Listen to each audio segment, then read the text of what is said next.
ජෙස්පීටයි ඔබ සැම කෙනෙකුටම ජයග්‍රාහී උදෑසනක් ඔබ සැම කෙනෙක් ආදරයෙන් සහ ගෞරවයෙන් පිළිගනු ලබනවා. උදෑසන පළදරන බීජයක් උදෑසන යාක්ෂාව තුළින් අපි ඉන්නේ ප්‍රේමවන්ත සෙනග 2025 අවුරුද්දේ අවසාන දවස 31 වෙනි දින. ඉතින් මම අද දවසේදී ඔබට ආශිර්වාද කරනවා මාසක් ඒ වගේම සතියක් ඒ වගේම සෑම දවසක් පාසා ඔබ මේ යාක්ෂාවට සවන් දුන්නා. අපි වර්ෂයක් නිම කරන්නට යනවා අද දවසේදී. ඉතින් ලංකාව තුලත් ඒ වගේම විදේශ රටවල සිට උදෑසන යාක්ෂාව අසන ඔබ හැම කෙනෙක්ම ආදරයෙන් සහ ගෞරවයෙන් පිළිගන්නවා. වාර්ෂික කාලයක් ඔබ අපගේ සේවය තුල කරුණාවත් අනුග්‍රහයත් පෝෂණයත් ආත්මික එළිදරව්ව ලබා ගනිමින් ඔබගේ ආත්මික ජීවිතේ වර්ණවත් කර ගන්නට සරසව ගන්නට මේ සේවයට ඔබ එකතු වී සිටීම ගැන අපි අගය කරනවා. එසේනම් ප්‍රේමවන්ත සෙනග අද දවසේදීත් අපි උදෑසන පළදරන බීජයක් දෙසැම්බර් මාසයේ 31 වෙනි දින මේ අවුරුද්දේ අවසාන දවසට අපි ඇතුල් වෙලා තිබෙනවා. ප්‍රේමවන්ත සෙනග අද දවසේදී මම ඔබත් එක්ක බෙදා ගන්නට යනවා එළිදරව් පොතේ 22 වෙනි පරිච්ඡේදයේ 13 වෙනි පදය.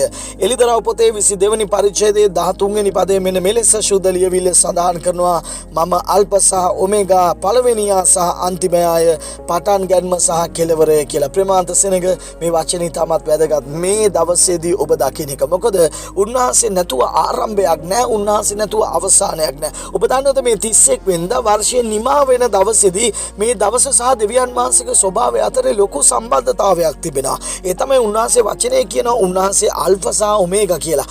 මේ 31 වෙනිදා අපි නැවුම් ආරම්භයක් ඒ වගේම අවසානයකට කාලය කියන දේ දෙක අතරේ බෙදෙන දවසක් බවට පත් වෙලා යනවා. ඉතින් ප්‍රේමවන්ත සෙනග අද දවසේදී අපි අවසානයට ලං වෙනවා. ඒ වගේම 12න් පස්සේ අපි නැවත ආරම්භයකට පත් වෙන්න යනවා. ඉතින් මම ඔබට කියනවා මේ 2025 අවුරුද්ද නිමා කරන්නට අල්ෆා සහ ඔමේගා දෙවියන් වහන්සේ සමග උන්වහන්සේ ඔබට ජයග්‍රහණයට ඔබ ගෙන යනු ලබනවා. ඉතින් අද දවසේදී මම ඔබ වෙනුවෙන් යාක්ෂා කරන ඔබගේ ජීවිතේ දේව කරුණාවත් අනුග්‍රහයත් තුළ ඔබට ඉදිරියට යන පිණිස අපි යාක්ෂා කරමු. සර්ව බලධාරී මුළු විශ්වයේම ඕංකාර දෙවි පියාණනි ස්තුති ස්වාමිනී වර්ෂයක් මුළුල්ලේම ස්වාමිනී ඔබගේ දරුවන් පෝෂණය කරන්නට ඔබ වහන්සේ ස්වාමීන් වහන්සේ අපට දුන්නු කරුණාවත් මේ සේවයට දුන්නු කරුණාවත් මේ සේවයේ සමග වර්ෂයක කාලයක් සම්පූර්ණ කරන්නත් ඔබ වහන්සේ ස්වාමිනී අපටද ශක්තිය නිරෝගීකම සුවය මේ අසන හැම යාක්ෂාවක් තුළම ස්වාමීන් වහන්සේ ජීවිතවලට ස්වාමිනී සමාදානයේද ගලා යන්නට සලසපු නිසා ස්තුතියි.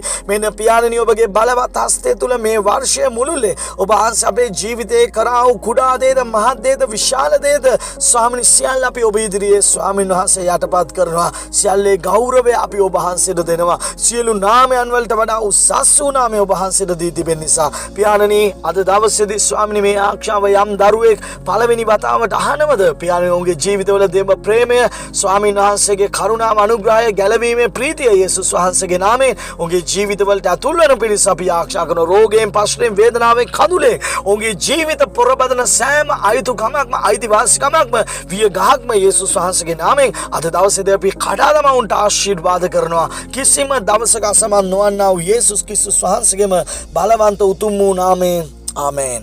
ප්‍රේමවන්ත සෙනග මේ ජයග්‍රාහී දවස තුල ජයග්‍රාහී ලෙස තීරණ ගනිමින් නව වර්ෂයට සූදානම් වෙන තව පැය කිහිපයක කාලයක් තිබෙනවා. ඉතින් අපි ඔබට ආරාධනා කරනවා අද 31 වෙනිදා මාතර පොල්ලෙන සුභාරංචි දේවස්ථානයේ රාත්‍රී 8ට අපගේ අලුත් අවුරුදු දේවමය සහ පොරොන්දුවට අපි ඇතුල් වෙන්න යනවා. මේ වර්ෂය වගේම උන්වහන්සේ අපට මේ වර්ෂය දුන්න ආලේපලත් වර්ෂයක්. ඒ වගේම ඊළඟ අවුරුද්දේදී දෙවියන් වහන්සේ අපට කතා කරන්නා වූ ඒ එළිදරව්ව තුළට ඔබ රැඳී සිටින්න කියලා අපි ඔබට ආරාධනා කරනවා. ඒ වගේම පැමිණෙන්ට රාත්‍රී 8ට මාතර පොල්ලේන සුභාරංචි දේවස්ථානයේදී අපගේ දේව මෙහෙර අලුත් අවුරුදු දේව මෙහෙ අපි ආරම්භ කරනවා රාත්‍රී 8ට. ඒ වගේම සජීවිත ඔබට සම්බන්ධ වෙන්න පුළුවන්. ඔබ විදේශ රටක සිටින කෙනෙක් නම් අපි ඔබට ආරාධනා කරනවා YouTube නාලිකාව ඔස්සේ ඔබට සම්බන්ධ වෙන්න පුළුවන්. WhatsApp හරහා ඔබට පුළුවන් අපගේ link එක ඉල්ල ගන්නට. ඒ වගේම ප්‍රේමවන්ත සෙනග අපි ඔබව දැනුවත් කරන සෑම සිකුරාදා දවසකම අපගේ සබත් දේව මෙහෙ කුලියාපිටිය පවත්වනවා. ඒ වගේම සෑම සෙන්සුරාදා දවසකම අපගේ මහනුවර සබත් දේව මෙහෙ පවත්වනවා කුලියාපිටියේ සිකුරාදා සවස් 2ට. ඒ වගේම අපි මහනුවර පවත්වනවා සෙන්සුරාදා දවසේදී උදෑසන 9ට. ඒ වගේම මාතර පොල්ලේන සුභාරංචි දේවස්ථානයේ ඉරුදින නමස්කාර දේව මෙහෙ උදෑසන 9ටත්. ඒ වගේම ගාල්ලේ හවස 2:30ටත් අපි ආරම්භ කරනවා. ඒ වගේම අපි ඔබ දැනුවත් කරනවා ජනවාරි මාසයේ 3 වෙනි දින පොයේ දවසේදී මාතර පොල්ලේන සුභාරංචි දේවස්ථානයේ පොයේ දින හස්කම් දේව මෙහෙද අපි ඔබ ඔබ දැනුවත් කරන අතර අද රාත්‍රියේදී තාමත් අනංකාර එළිදරව්කට සූදානම්ව පැමිණෙන්න කියලා අපි ඔබ හැම කෙනෙක්ගෙම ඉල්ලනවා. ඔබට ජයග්‍රාහී දවසක්. අපි නව වර්ෂය තුල හමු වෙමු. ඔබට ජේසු පිහිටයි.